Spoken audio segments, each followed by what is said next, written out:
Akif Mənbəy niyə eləyirlər bunu? Yəni, bilirsiniz, Təyyar mənim filmdədir. Bugün muğam oxuya bilməyəndə bir dam hissəsi var. Biraz yalandan o nəsə belə eləyir.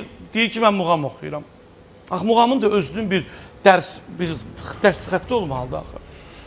Ola, muğamlar belədir ki, muğam əslində çətin bir janrdır. Yəni, hər kəs üçün deyil muğam. Amma muğam sənətində muğamlar oxunur əsasən qəzəllərlə. Qəzəllə muğamı oxuyanda orada o qəlblər ki var, o ölçülər oturur, samballı oxunur, samballı olur.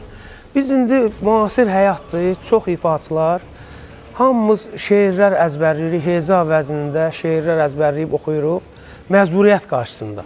Dünya haqqında oxuyuruq, ata haqqında, ana haqqında, yəni oxuyuruq. O da tamaşaçı başa düşsün deyə. Çünki qəzəllər ki, ərəb-fars sözlərindən ibarətdir. Onu tamaşaçı başa düşmür, oxuyursan, sözü də başa düşməyəndə onun üçün çox maraqsız olur, qulaq asmaq.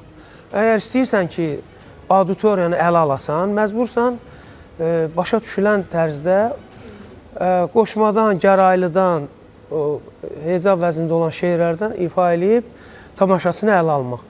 Amma o ki, qaldı exo ki deyirsiniz, əvvəl biz oxuyanda o exoya öyrəşməkdən asılıdır. Yəni, qulaq ki ona öyrəşir, sonra oxuyanda elə bilirsən ki, nəsə quru oldu, nəsə o olmadı, sənət təbə gətirmir. Təbə gətirmir deyə o məcbur olur, biraz exo ver, o cür olur. Əslində odur ki, o içindəkini oxuya bilsin.